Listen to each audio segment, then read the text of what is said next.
Donc, le sujet qu'on va aborder ce matin avec Alexandra Marsiglia, c'est la question des études et de la marque. Et il se trouve que ce livre, qui a été coécrit avec Raphaël Lelouch et Mathieu Guével, est sorti hier en librairie. Et pour ceux que ça intéresse, il suffit de m'envoyer un mail, je vous enverrai un exemplaire de cet ouvrage. Donc c'est la 2e édition. Alors, le sommaire de l'intervention de ce matin, c'est une petite introduction pour expliquer qui on est. Et c'est 3 grandes parties. Une première partie qui est, je dirais, plutôt brand culture, c'est-à-dire l'approche holistique des marques.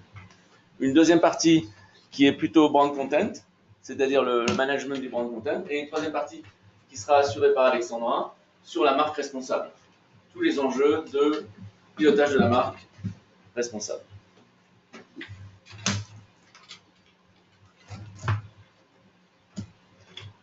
Donc voici le profil de vos intervenants. Et je vous propose de commencer par une petite introduction pour dire qui est Calicanti. Donc Calicanti, en 5 points, c'est 5 points qui nous caractérisent. La première chose, c'est la maîtrise de nos panels. Ça fait depuis 2000 qu'on a créé nos panels, donc on a 500 000 consommateurs et on a 3 panels français, un panel international. Et le fait de gérer ses propres panels est un véritable atout, notamment dans le Cali Online, mais dans plein d'autres cas, parce que ça permet de faire des études longitudinales et ça a plein d'avantages. La deuxième chose, c'est qu'on a une palette méthodologique très vaste qui articule le Cali et le Canti de plein de manières différentes. Et comme vous voyez, cette palette, elle est composée de quelques pôles. Il y a un pôle de veille sociétale qui est très important, qui inclut de la veille, de la sémio. Il y a un pôle marque, avec audit de brand culture, plateforme de marque. Il y a un pôle connaissance client et un pôle innovation, avec des articulations Cali et Canti. Et donc, pour donner 2-3 méthodos un peu innovantes, nous, on fait de plus en plus de forums via WhatsApp. On a commencé en Afrique, mais on en fait maintenant assez régulièrement. WhatsApp est un super outil de Cali Online. On va en parler demain dans cette même salle. Le webinaire conso, c'est qu'il arrive aussi qu'on utilise le logiciel que je vous ai montré pour des qualités téléphoniques enrichis par la vidéo ou par Internet. Voilà quelques exemples de nos outils. Troisième point qui nous caractérise, on fait beaucoup de recherches chez Calicanti depuis 1990, où la société a été créée. On fait beaucoup de recherches sur la marque, sur la communication, sur le retail, sur l'innovation. Pour vous donner notre sujet de recherche en ce moment, la question de la présence des marques sur Amazon, c'est-à-dire ce que nous on appelle la culture produit, les fiches produits, les tutoriels. C'est pour nous un enjeu qui est totalement négligé aujourd'hui. Même les plus grandes marques investissent dans de quelle manière peut-on, de façon convaincante, se présenter sur Amazon. C'est ce sujet sur lequel on travaille, parmi d'autres. Donc depuis 90, on a beaucoup fait de la recherche sur les médias, les marques et la communication. Donc, vous avez un panorama des ouvrages que nous avons publiés, parce que qui dit recherche dit aussi publication. Donc on a publié le premier ouvrage sur brand content en 2009. On vient de publier Brand Culture et on a aussi créé des événements comme le Grand Prix du Brand Content. Quatrième point qui nous caractérise, on est une équipe pluridisciplinaire senior avec en général un double diplôme, souvent un diplôme de grande école et un diplôme de sciences humaines. Vous avez un aperçu des profils qui composent l'équipe. Et cinquième point, on a depuis le début une expertise sur la marque, sur la brand culture et sur le brand content, qui donne lieu à de la formation, du conseil, au-delà même des études. Voilà un aperçu des marques avec qui on a pu travailler. Mais je fais aussi un point sur les médias, parce qu'on a eu un gros prisme média, et cette culture des médias nous permet aujourd'hui d'aider les marques à devenir des médias. Et donc ça se traduit dans 2 activités, 2 sociétés. Calicanti, dont on va parler principalement, qui est un institut d'études expert en brand culture, on pourrait dire, et Brand Content Institute, qui est plutôt un centre d'expertise de conseil sur les contenus de marque. Alors, première partie, des 3 parties qu'on va aborder, donc le sujet de brand culture et aussi la question de l'approche holistique des marques. Donc, dans l'approche holistique, il y a à la fois le problème clé qui est de gérer la cohérence et ensuite de piloter la marque et piloter la brand culture. Donc, gérer la cohérence, en fait, dans cet ouvrage dont vous avez un aperçu ici, on explique qu'une marque, c'est un agrégat, c'est un pôle de densité sémantique. Donc, c'est-à-dire que c'est un ensemble qui réunit des lieux, des hommes, une histoire, des produits, du design, des contenus, de l'éthique. C'est tout un ensemble. Et la force d'une marque, ça va être la force, la cohérence de cet agrégat et sa capacité à se renouveler. Une bonne façon de juger les agrégats aujourd'hui, c'est de regarder les comptes Instagram. Parce que les comptes Instagram, d'une certaine manière, ce sont des pêle-mêles de marques où sont côte à côte plein d'éléments qui constituent la marque. Et d'ailleurs, comme par hasard, dans ces comptes Instagram, vous avez des choses qui sont des émanations de la marque, mais aussi des émanations des consommateurs. Et on ne peut pas faire la séparation. Et donc la marque, c'est aussi tout ce qui émane des consommateurs, les usages, les UGC, etc. Et alors, un moment de vérité pour n'importe quelle marque qu'on veut évaluer, c'est de taper son nom dans Google Images. À ce moment-là, vous voyez l'agrégat, vous voyez sa cohérence, sa force, sa richesse, son actualisation. Alors, on va prendre un exemple d'agrégat qui a très bien marché, puisque Repetto est passé de 6 millions d'euros à plus de 60 millions en moins de 10 ans. L'agrégat Repetto, autour du concept de la danse classique, a réussi à créer un univers extrêmement riche, cohérent, qui va de la danse jusqu'à la mode, et qui, dans les magasins, est joué de manière subtile, puisque même au moment des soldes, souvent les soldes ou les promos, c'est des moments où la marque a tendance à casser ses codes, à renier ce qu'elle est, vraiment. Eh bien, Repetto ne fait pas cette erreur, même au moment des soldes, réussit à rester dans le même registre sublime de la danse.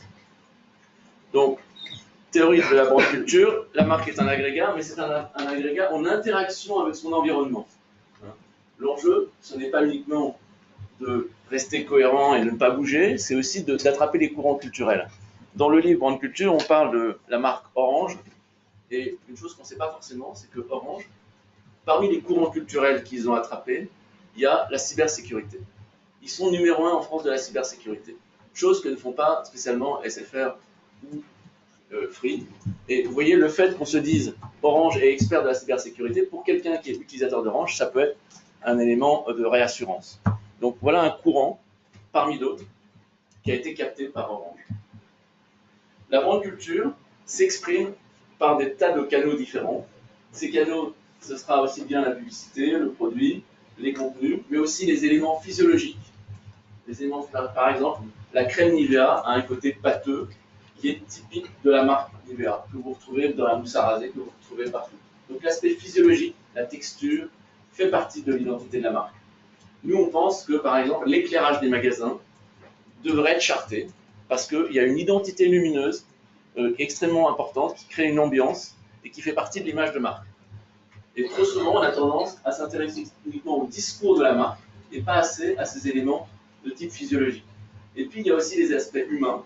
La marque est incarnée par ses fondateurs, par ses dirigeants, par ses équipes, par ses consommateurs, par ses égéries. Elle a aussi une dimension éthique par sa culture managériale, par sa façon de traiter ses collaborateurs, sa façon de traiter ses sous-traitants, sa façon d'être dans la société. Et puis, elle a aussi des lieux qui sont des éléments forts de l'identité. Donc, voilà un exemple de marque, Itsu, qui est une marque anglaise. Vous voyez côte à côte des produits emblématiques, des chips à 24 calories le paquet, c'est des chips d'algues, mais aussi un procédé promotionnel qui est extrêmement emblématique de la marque, puisque tous les jours à 18h, les produits sont vendus à moitié prix. C'est la garantie de la fraîcheur, puisqu'on est sûr que le lendemain, on n'aura pas des produits de la veille. Mais c'est aussi le sponsoring, et c'est aussi des livres, comme le livre Cookbook, qui sont des livres de recettes, qui expriment l'identité de la marque. Donc, vous voyez, sur le plateau Itsu, la philosophie de la marque est explicitée. Et en fait, le rôle du contenu, c'est d'expliciter l'arrière-plan culturel des marques. Alors, le lieu, c'est un sujet sur lequel on a travaillé énormément. Le lieu a une synergie avec la marque qui est essentielle, puisque le lieu, c'est un espace immersif, avec des modalités d'expression très riches, sensations, émotions, atmosphère, style, design. Et la marque, c'est un agent culturel qui permet de nourrir ce lieu avec des éléments stylistiques, atmosphériques. Et donc, il y a une vraie synergie. Et c'est pas par hasard si, par exemple, Pantone Hotel, c'est un hôtel qui est allé voir la marque Pantone parce qu'il avait besoin de colorer son univers. Et donc, la marque Pantone est devenue l'expression culturelle de cet hôtel. Et des lieux, on en a analysé, nous, une centaine, des lieux de marque. Donc, je ne parle pas de magasins ni de flagship. Je parle de lieux, ça va être l'hôtel Fauchon, le musée alimentarium de Nestlé, les parcs d'attractions, les spas. C'est tous ces types de lieux qui sont des incarnations en 3D de la marque. Alors, l'enjeu, quand on veut piloter la brand culture, c'est de trouver un équilibre entre la cohérence et l'ouverture. Il faut trouver une cohérence qui n'amène pas à la standardisation, et il faut une ouverture qui ne conduise pas à l'éparpillement. Et le danger également qu'on constate très souvent, malheureusement, c'est ce que l'on peut appeler la brand bureaucratie. C'est-à-dire, c'est une approche simplificatrice des marques. On a tendance à schématiser la réalité avec des mots-clés qui sont toujours les mêmes, quelles que soient les marques, des mots de bien-pensants. Or, ce qui compte dans une marque, c'est vraiment de l'appréhender de manière spécifique et singulière. Alors, on va prendre le cas Frischti, mais ce cas Frischti, on vous l'enverra par mail si ça vous intéresse, parce qu'on a choisi une marque volontairement pour montrer comment l'audit de brand culture pouvait fonctionner. Donc, le cas Frischti, voilà les composantes. Quand on analyse l'univers d'une marque, on n'analyse pas uniquement son nom, son logo et sa pub, mais également les tenues des livreurs, mais également l'offre, la relation client.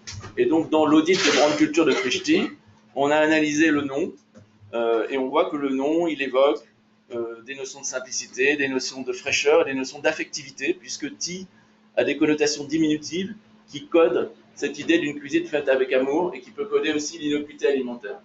Donc, le nom, mais aussi la couleur jaune, qu'on se retrouve chez les livreurs, etc. Mais le mieux, c'est de ne pas rentrer en détail dans cet exemple, mais c'est plutôt pour vous montrer la méthode et d'expliquer aussi que Frischti joue sur les courants culturels. Tout à l'heure, je vous ai parlé du courant de la cybersécurité pour Orange. Frischti joue sur 3 courants importants. La bunkerisation, la crise du temps et la crise de la confiance alimentaire. La bunkerisation, c'est le fait que, avec des activités comme Netflix, les gens ont tendance à rester chez eux et ne plus en bouger. Et donc, l'éloge de la paresse et l'art de rester chez soi est joué par Frischti. Deuxième tendance culturelle appréhendée par Frischti, la crise du temps, la garantie d'efficacité. Maintenant, ils garantissent de livrer en 20 minutes en moyenne. Et la crise de confiance alimentaire, tout ce qu'ils ont comme discours sur la bonne bouffe. Donc un audit de brand culture, ça se compose de 3 étapes. On fait d'abord une veille documentaire extrêmement riche, puis une séance d'audit, puis on a un rapport d'étude. Donc voilà l'exemple de Frischti qu'on vous enverra, mais qui a aussi consisté pas simplement à réunir du matériel de communication, mais même à vivre les expériences Frischti, en achetant un certain nombre de choses. Et on prépare le matériel de telle sorte qu'il puisse être analysé en un temps limité. Et ensuite, la séance d'audit passe en revue l'ensemble des éléments et on a donc une démo. Parce que ce qui est compliqué avec la Semio et les audits de brand culture, c'est que la plupart du temps, ils sont confidentiels. Et donc, on ne peut pas montrer à quoi ça ressemble. Donc là, on a choisi nous-mêmes cette marque-là qui nous plaisait bien pour pouvoir vous montrer ce qu'on peut arriver à faire en un temps limité. Et voilà quelques exemples de marques sur lesquelles on a pu travailler en audit de brand culture ou en plateforme de marque. Alors, pour la gestion de la plateforme de marque, que nous, on a rebaptisé plutôt plateforme de brand culture, on s'est appuyé donc sur Raphaël Lelouch, qui est notre expert sémiologue depuis 1990, et on a analysé tous les formats de plateforme de marque qui existent sur le marché. Il y en a à peu près une dizaine. Et il y a maintenant 4 ans, on a mis au point cette boussole avec 12 composantes. Et cette boussole est vraiment l'outil qu'on propose pour ceux qui souhaitent piloter leur marque de façon riche et détaillée. Alors, je ne vais pas insister sur toute la boussole, mais donc la boussole a des éléments sur l'identité, le nom, le logo, les codes graphiques. Elle a des éléments de personnalité, de valeur, d'incarnation, de code expressif et médiologique, de miroir interne, d'attracteurs. Mais vous voyez par exemple des choses qui sont assez rarement prises en compte, l'espace-temps, la façon dont la marque se déploie dans l'espace et dans le temps. C'est des choses qu'on ne voit pas en général dans les plateformes de marque. Voilà, donc ça c'était la première partie sur la brand culture et sa gestion. Vous voyez qu'il y a à la fois l'audit de brand culture qui permet de décortiquer toutes les composantes de la marque et la plateforme de brand culture qui permet de piloter et d'avoir une boussole pour s'orienter. Le deuxième sujet, c'est le contenu. Et donc, sur ce sujet du contenu, on va d'abord parler c'est quoi le brand content, c'est quoi le panorama, et ensuite comment on le pilote.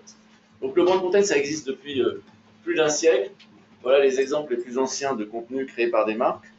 Sauf que, à l'ère du digital, toutes les marques, si elles veulent exister, ont besoin de contenu.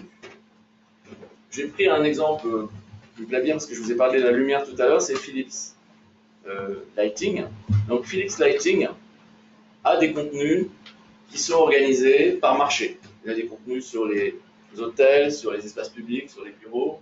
Il a aussi des contenus verticaux, il a une université, il a un moteur de cas, il a un blog, Future of Light, et il a aussi un magazine, et il a des contenus très différents quand il s'adresse au grand public, quand il s'adresse au B2B.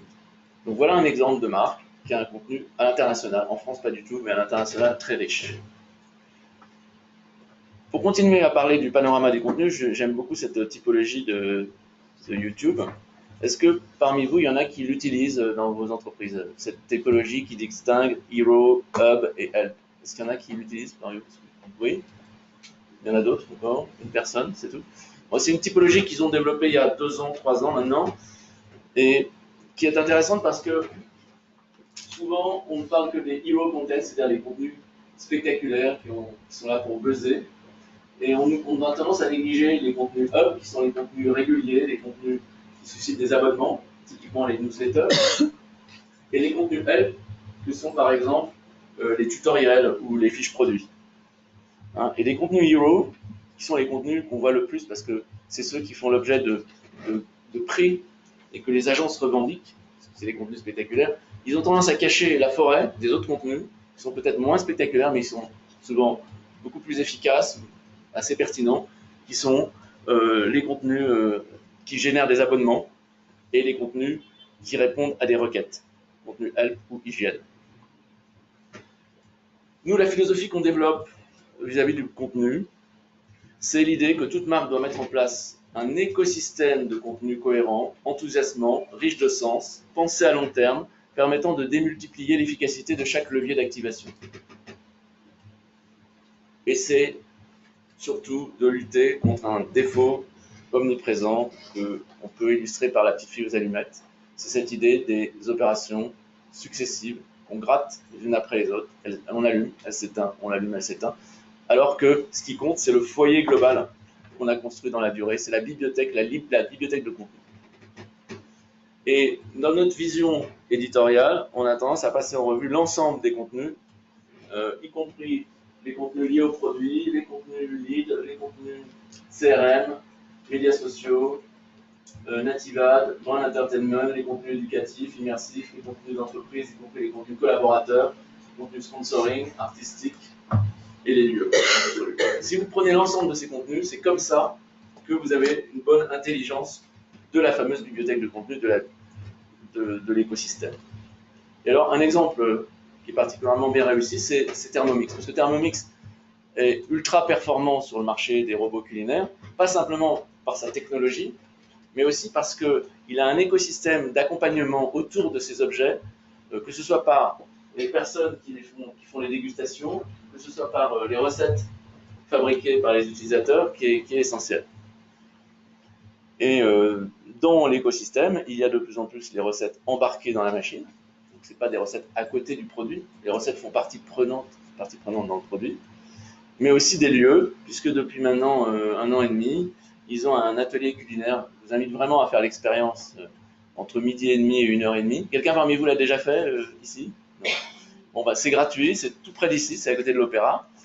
Vous avez la possibilité pendant 1 heure de vivre l'expérience Thermomix. C'est-à-dire on vous fait mettre des tabliers et on vous fait jouer le jeu de rôle de préparer la nourriture, de la goûter, etc. Et en fait, par rapport à des objets qui sont aussi techniques, eh bien le fait, non pas simplement de l'avoir manipulé, mais de vivre avec, de le goûter, c'est totalement déterminant dans l'achat. Et je voudrais terminer sur la partie brand content pour dire que, à côté du Grand Prix du brand content qu'on a créé il y a 10 ans et qui aura sa 10e édition mardi prochain, vous êtes les bienvenus si ça vous intéresse, nous allons lancer Best Content Brands, qui vise à récompenser non plus une opération isolée, mais bien l'écosystème éditorial. Parce que ce qui a du sens, ce n'est pas d'avoir réussi à faire un très beau coup spectaculaire, c'est d'avoir construit dans la durée un univers éditorial riche de sens et cohérent. Et quand on a fait cette baisse mentalement, puisqu'on a déjà fait une première édition, on n'a pas encore publié les résultats, mais on a fait la première édition, on a vu qu'un des éléments clés du succès de l'écosystème, c'est qu'il y ait du sens. Et ça amène la transition vers ce que va dire Alexandra, parce que on est dans une obligation de construire quelque chose de riche, de cohérent, qui se renvoie, mais qui projette vers le futur et qui inscrive l'entreprise avec une vision sociétale. Et on le voit dans l'écosystème. Alors, je voudrais terminer la partie sur Brand Content en vous montrant un outil de pilotage d'une stratégie éditoriale. C'est un outil qu'on a développé avec Viad Alternativa, Pascal Somariba, et qui vise à appréhender la stratégie éditoriale d'une marque, mais dans la durée. Pas en disant « Ah tiens, j'ai une idée, on va créer un nouveau contenu. Ah tiens, j'ai un nouveau sujet qui m'intéresse. » On vise dans la durée. Donc, une marque, et pour mettre en place cette méthodologie, on s'est appuyé sur tout le travail qu'on avait fait pour les médias depuis 30 ans. Parce que les médias ont cette habitude de créer des piliers, des sous-piliers, des approches éditoriales. Alors, pour vous montrer à quoi ça ressemble, je vais vous prendre l'exemple d'Havana Club. Havana Club a 3 piliers. Ils ont un premier pilier qui est autour du savoir-faire de la production. Comment est fabriqué le rhum, avec une partie sur les acteurs de la production. Et une autre partie, un autre sous-pilier sur la méthode de production.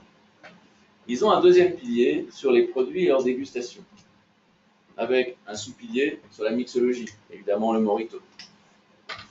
Et ils ont un troisième pilier sur la culture de la Havane, la culture cubaine, qui se compose de pas mal de sous-piliers, puisqu'ils ont aussi bien la musique que le cinéma, que la danse, que la littérature.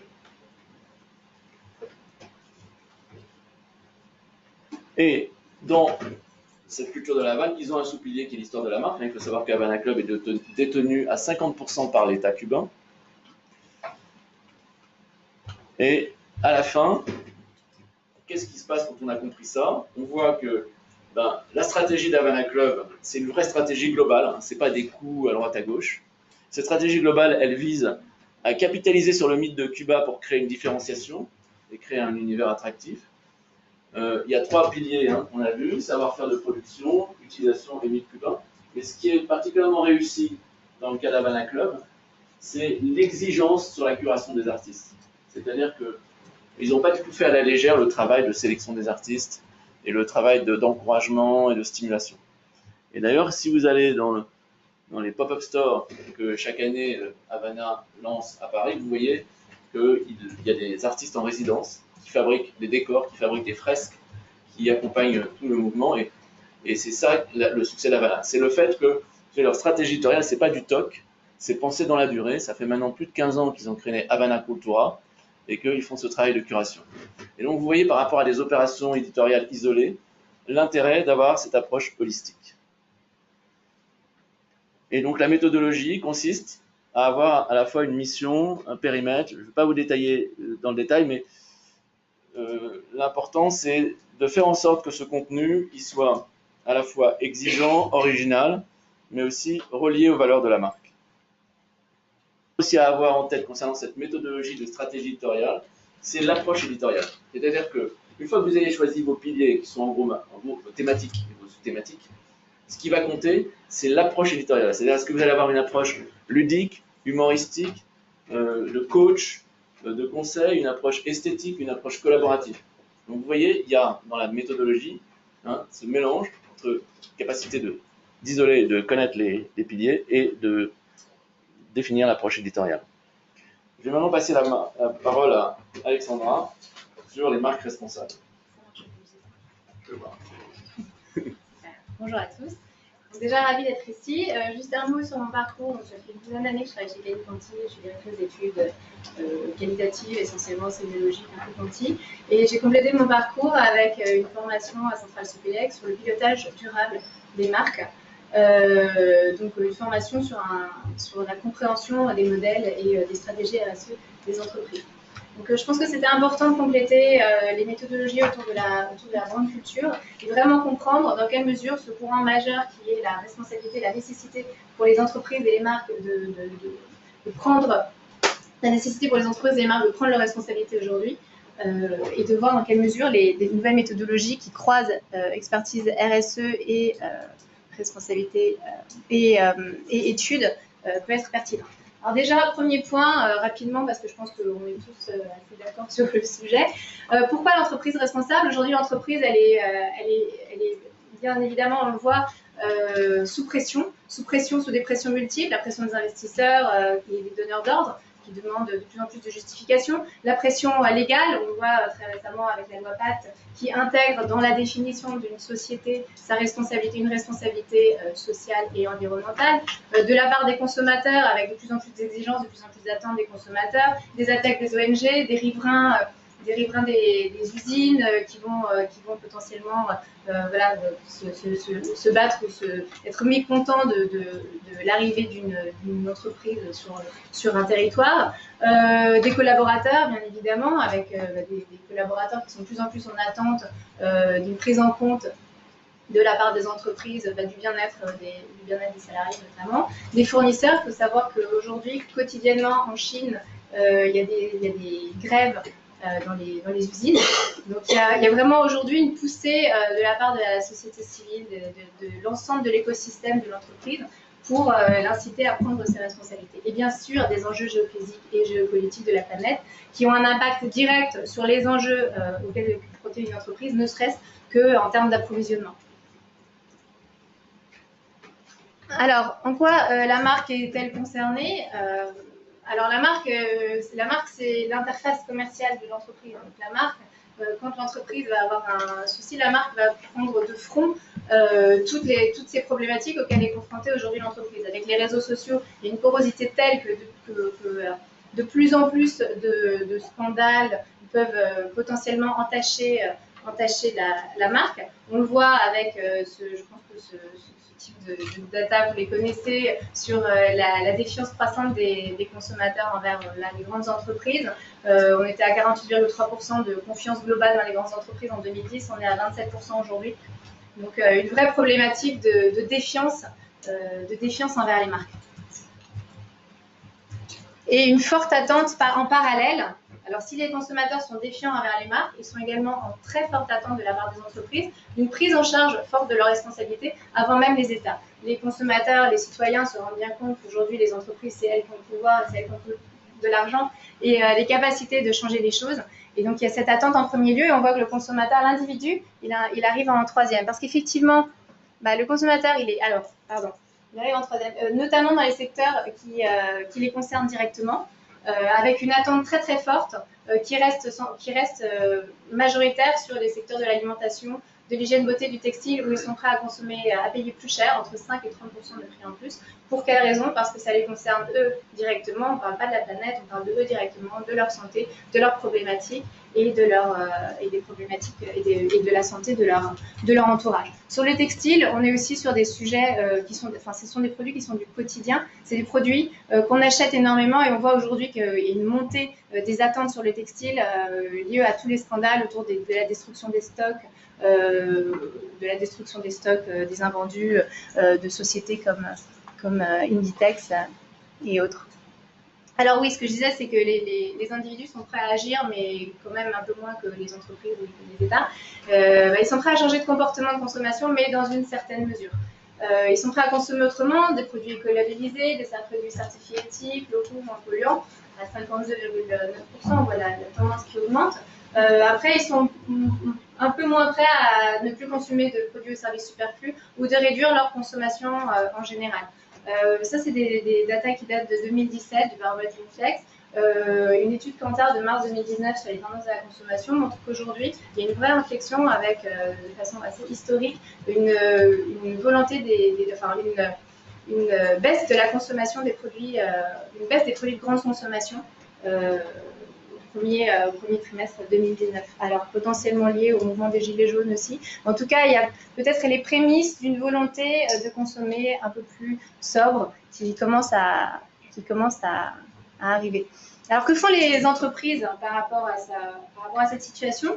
Alors c'est la stratégie RSE des entreprises, elle a pas mal évolué depuis les années 80. Elle a commencé, il y a encore beaucoup de RSE mécène, c'est-à-dire qui est La RSE mécène, qu'est-ce que c'est? C'est faire de la philanthropie, avoir des fondations, faire du mécénat de compétences qui va être à côté du business principal et qui a surtout pour vocation de travailler sur la réputation, sur la motivation des salariés, etc. Mais on reste sur quelque chose qui est à côté du business, qui est très bien, c'est tout à fait louable qu'une entreprise fasse une fondation, mais on n'est pas encore dans le cœur du réacteur. Progressivement, la RSE est devenue plus corporate, c'est-à-dire qu'elle s'est intégrée au sein vraiment de l'entreprise avec des codes de conduite, des politiques corporate, de l'éco-efficacité, des certifications, reporting développement durable, avec là une volonté d'être dans la conformité et voire d'anticiper les nouvelles réglementations et anticiper les risques. Aujourd'hui, les risques, clairement, les risques sur le plastique, enfin sur la consommation, l'usage du plastique dans l'entreprise va poser dans les prochaines années des problématiques quand on va limiter l'usage du plastique vierge, par exemple. Donc il y a vraiment des problématiques sur lesquelles l'entreprise, aujourd'hui, a vocation à vraiment prendre ses responsabilités parce que ce sont des risques qu'elle doit intégrer. Mais on reste encore une fois, là, on est toujours dans l'entreprise. Et on ne parle pas vraiment encore de la marque. Aujourd'hui, les stratégies RSE des entreprises sont encore très largement corporate. Et quand bien même on en parle aux consommateurs, ça va souvent être un discours un peu corporate, un peu général. On assiste aujourd'hui quand même de plus en plus à une RSE qu'on appelle intégrée. C'est-à-dire on est vraiment dans une logique de transformation du modèle économique vers un modèle plus durable. Et cette transformation, elle passe par l'intégration. On va passer cette barrière de l'interne pour aller vers l'externe et pour vraiment intégrer la RSE, non plus juste dans un discours et avec beaucoup de travail, encore une fois, beaucoup de travail qui est fait et du travail objectif, mais on va passer de l'autre côté du miroir pour communiquer sur les actions de l'entreprise au niveau de la marque et les intégrer, au-delà de la communication, les intégrer vraiment dans la marque. Et qu'est-ce qu'on fait à ce niveau-là? C'est vraiment du marketing proactif, c'est-à-dire on va essayer de voir comment faire pour intégrer, pour changer les modèles, de fabrication, de production et s'ancrer dans des nouvelles manières de faire des produits et des services. Et il faut quand même savoir qu'aujourd'hui, l'enjeu, c'est quand même que le consommateur il change. Parce que si vous regardez par exemple dans la fabrication de l'automobile, 12% des impacts environnementaux dans la fabrication de l'automobile, c'est la fabrication. Et puis tout le reste, c'est la consommation, c'est l'usage. Donc si on ne change pas l'usage, au final, si on ne change pas l'utilisation du produit, si on ne change pas l'offre, finalement, on ne change pas forcément tant de choses que ça. En tout cas, c'est vraiment l'élément clé. Aujourd'hui, que font les marques? Les marques ne font pas rien, bien au contraire. Les marques font de nombreuses initiatives et on fait une grosse veille sur toutes les initiatives responsables des marques. Il y a vraiment plein de choses surtout depuis ces dernières années, qui sont en train de se mettre en place de façon assez massive dans les entreprises. Alors on va avoir Biotherm qui propose par exemple, j'ai mis quelques exemples comme ça, mais il y en a mille autres. Biotherm qui propose un lait solaire respectueux des océans. Lacoste qui a fait la campagne Save Our Species il y a quelques années où elle remplaçait le crocodile par des espèces en voie de disparition pour sensibiliser le public, pour sensibiliser les citoyens à la préservation des espèces. Ariel qui communique à la fois OnPack et qui a fait des publicités 10 to 30 pour inciter les consommateurs à laver leur linge plus froid. Plein d'initiatives qui sont faites, de plus en plus d'initiatives qui sont faites pour inciter au recyclage. En magasin comme Caporal ou Back to Mac qui donnent des grandes réductions quand vous rapportez votre emballage. Donc, beaucoup d'initiatives, mais qui sont encore souvent ponctuelles et limitées et encore un peu timides. Alors, j'ai eu la chance d'assister à une intervention d'Alexandre Appal, qui est responsable RSE de L'Oréal, qui explique que L'Oréal est très très avancé d'un point de vue RSE avec énormément d'actions, des indicateurs qui sont pris en compte en interne. Quand on regarde comment ça transparaît au niveau de la marque aujourd'hui, on voit qu'il y a encore du chemin à faire et on le sait parce que c'est pas facile. Typiquement, L'Oréal, par exemple, va lancer Garnier Bio avec un certain nombre d'engagements, mais sans communiquer forcément énormément non plus sur les composants et sur tout le travail qui peut être fait en amont sur les filières. L'Oréal, avec Citeo, a travaillé sur une plateforme Crayon en beauté pour inciter les consommateurs à recycler les emballages. Mais quand on regarde au niveau du produit, c'est pas encore complètement articulé. Enfin, il y a toute cette problématique de l'articulation et de l'intégration vraiment dans le marketing. Aujourd'hui, quelles sont les marques qui vraiment intègrent leur responsabilité au cœur de leur mission? Alors, on a des marques historiques, des Patagonia, qui est quelque part militante avant même d'être une marque, et qui effectivement incite les consommateurs à ne pas acheter, prône la sobriété, la réparation, va s'impliquer énormément dans plein de fondations, dans plein d'actions. Stella McCartney, également connue sur son engagement pour l'utilisation de matériaux végétaux comme le cuir végétal, et qui communique aussi là vous avez une campagne où les mannequins sont dans une décharge publique pour sensibiliser au problème de la surconsommation. Et puis une explosion des petites marques très engagées. Je vous en ai mis un petit panorama, mais vous en avez énormément dans plein de secteurs différents. Il faut juste savoir que, par exemple, dans le secteur alimentaire, dans cette étude Kantar de 2019, on voit que les petites marques, ces petites marques qui sont engagées écolo, éthiques, locales, etc., elles sont responsables de 52% de la croissance dans l'alimentaire. Donc, c'est quand même les petites marques qui, comme disait la responsable de l'ORES, c'est des petites marques qui commencent à mordre les mollets des grandes entreprises. Alors, l'échelle d'engagement des marques, j'essaie de le modéliser avec une priorité à la marque qui va être uniquement du greenwashing sans action concrète. La compensation, c'est ce que font beaucoup les entreprises, parce que c'est un enjeu clé, la compensation. Mais le juste niveau pour une marque est d'intégrer la cause vraiment à l'activité centrale de l'entreprise. Et là, on parle de ces grands sujets qui sont très tendance à cause de la loi Pacte sur la raison d'être. Voilà, comment on intègre la cause à l'activité centrale, quitte à la modifier. Puis après, la priorité à la cause, et là, on sort peut-être du marché et des problématiques business économiques. C'est un Patagonia qui va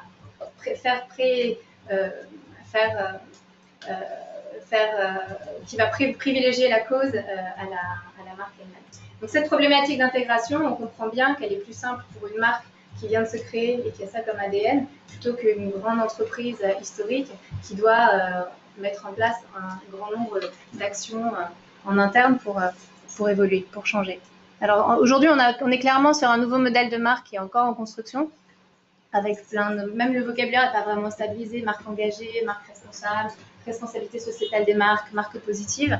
Mais bon, pourquoi s'engager, et pourquoi s'engager dans cette formidable voie pour les marques? Je pense c'est un levier incroyable d'innovation.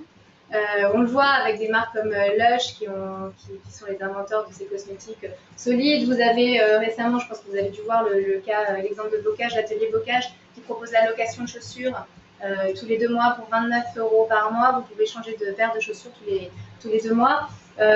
Max Burger, qui est une marque, qui est une petite enseigne de burgers aux US, qui propose en fait d'acheter son burger qui est climate positive. Donc ils font la compensation totale, qui fait que quand vous consommez votre burger, en fait, vous faites du bien à la planète. C'est quand même un argument assez fort, je trouve. Tommy Hilfiger, qui a créé toute une gamme dédiée aux personnes handicapées. Boulanger, qui propose la location. Renault, qui en Inde utilise la sobriété, les techniques, des nouvelles techniques pour faire des produits plus sobres.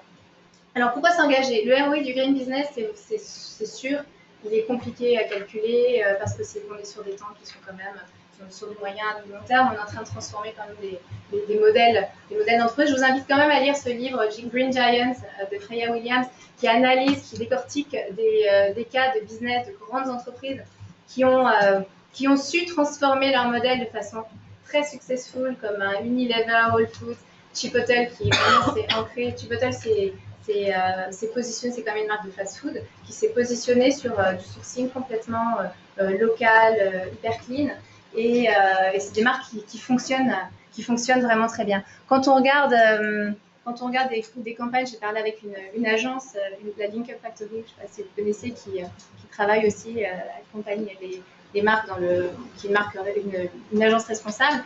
Et quand on voit les intentions d'achat, elle a fait récemment une campagne sur Bell, et quand on voit les intentions d'achat avant, après, on voit qu'il y a un vrai impact extrêmement positif sur l'image de la marque. quand elle fait ce type d'action. Alors, c'est quoi les facteurs clés de succès pour un marketing responsable? Il y a un point clé qui est un peu le contraire de simplement la philanthropie, la fondation à côté. Il faut que ce soit vraiment stratégique. Il faut que ce soit vraiment, que ça touche vraiment au cœur de l'activité de l'entreprise. Il faut que ce soit pertinent, que ça concerne des enjeux sociétaux majeurs. Et c'est en ça que c'est vraiment important de relier cette analyse, ce travail à la stratégie RSE de l'entreprise. Il faut que ce soit holistique, donc concerner l'offre dans son ensemble et pas juste une petite gamme à côté. On est sur une transformation des modèles. Il faut que ce soit dans la durée, comme le contenu de marque, comme toutes les stratégies, que ça témoigne d'un engagement authentique de la marque.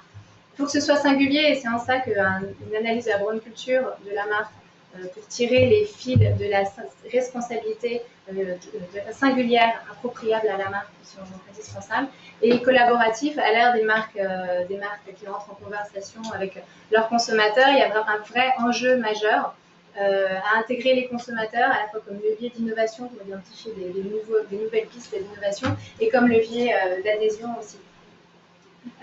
Sachant que le collaboratif, c'est un des éléments clés de la RSE. Quand vous faites de la RSE, vous interrogez vos parties prenantes. Il s'agit vraiment pour l'entreprise de s'ouvrir, ou pour la marque, d'ouvrir le dialogue. De toute façon, elles n'ont plus vraiment le choix. Les conditions à respecter, c'est bien sûr le bénéfice consommateur. On n'est pas vert, green, écolo, éthique. Si on ne respecte pas le prérequis de toute offre, qui est le rapport qualité-prix, la qualité, l'accessibilité, etc. Il faut être crédible, communiquer, c'est tout l'enjeu du greenwashing. À partir de quand on commence vraiment à communiquer, il faut communiquer quand on a vraiment fait des actions. À côté de ça, il y a la transparence et l'humilité, c'est-à-dire qu'on peut communiquer aussi. C'est un long chemin, et il faut communiquer sur du work in progress aussi, avec humilité et en toute transparence. C'est vraiment les conditions à respecter pour faire de la stratégie de marque responsable. Fleury Michon est un bel exemple. Depuis plusieurs années, Fleury Michon a vraiment intégré sa responsabilité au cœur de sa mission de marque et de les hommes à mieux manger chaque jour. Avec une première campagne, ils avaient fait Venez vérifier, où là on a ouvert les portes, c'était sur le Surimi, où ils ont vraiment ouvert les portes aux consommateurs qui pouvaient venir voir comment c'était fait de l'intérieur. Des conseils sur la consommation, etc. Et puis je pense que vous avez tous vu les affiches sur les conservateurs. Donc là, voilà, on est sur une démarche qui est vraiment, qui est vraiment holistique. On est en train de transformer en profondeur toute l'offre de la marque. Je vais pas forcer mon temps. En termes de dispositifs méthodologiques, ce qui est très important, enfin pour moi, je pense que vous l'aurez compris, ce qui est vraiment important quand on fait des études, quand on travaille sur une stratégie de marque responsable, c'est vraiment important de relier la stratégie à la RSE et de vraiment bien comprendre la stratégie de l'entreprise, la stratégie RSE de l'entreprise en amont, pour pouvoir bâtir la stratégie de marque responsable. Et puis, ce qui est très important également, c'est le dialogue avec les consommateurs. Donc, je ne vais pas forcément revenir en détail sur la méthodologie de l'audit de grande culture que Daniel a très bien détaillé. Mais ce que je voulais ajouter, c'est qu'il y a vraiment dans cet audit, il y a des points qui sont vraiment importants. C'est notamment l'écoute de l'interne. Vraiment comprendre et décrypter la culture de l'entreprise, la culture de la marque et voir comment on fait le lien entre les deux et comment on intègre justement les enjeux objectifs, les enjeux RSE de l'entreprise. L'écoute et l'observation des consommateurs pour comprendre le ressenti des pratiques, identifier des insights porteurs, faire une veille, donc ce qu'expliquait Daniel, vraiment intégrer les tendances de consommation, l'économie de fonctionnalité, l'économie circulaire, l'économie collaborative, le Made in France, etc. etc. Et puis, faire le décryptage sémiologique des manifestations de la marque, un décryptage vraiment approfondi pour identifier les piliers d'une grande culture vraiment responsable et singulière surtout. Je crois que j'ai fini. Je vais parler un peu vite. Super. Bon, donc merci pour votre attention. On est disponible pour quelques questions. Aussi bien Alexandra que moi, sur est-ce que c'était clair, En tout cas, ce qui est sûr, c'est que beaucoup des éléments dont on vous a parlé ce matin se trouvent dans cet ouvrage.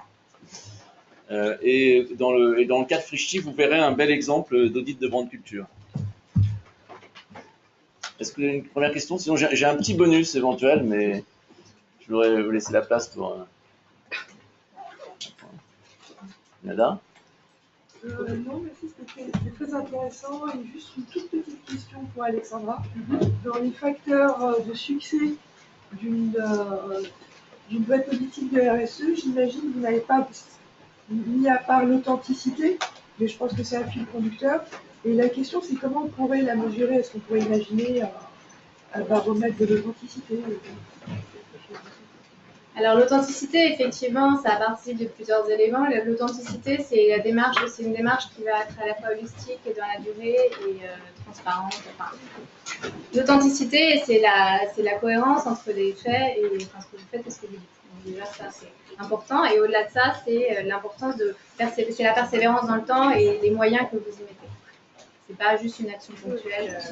Voilà. Donc, ça montre que c'est vraiment quelque chose qui est important pour vous. Après, sur la mesure de l'authenticité, je pense qu'en fait, à contrario, je pense que quand une démarche est perçue comme non responsable, non authentique, en fait, vous savez très vite. Je pense que ça revient très très vite à l'inverse. Après, mesurer un niveau d'authenticité, je pense que c'est... On a une perception de l'authenticité, je pense que pour les milléniaux, c'est essentiel. Ouais. Mais vous avez raison, quand c'est pas le cas, comme dans le cas de Gillette, c'est très vite. Voilà, ça a été très vite, vous avez très vite un retour de bâton. Donc, et puis l'authenticité, encore une fois, comme je disais, c'est quelque chose qui est dans la durée. Donc c'est quelque chose qui se construit au fur et à mesure.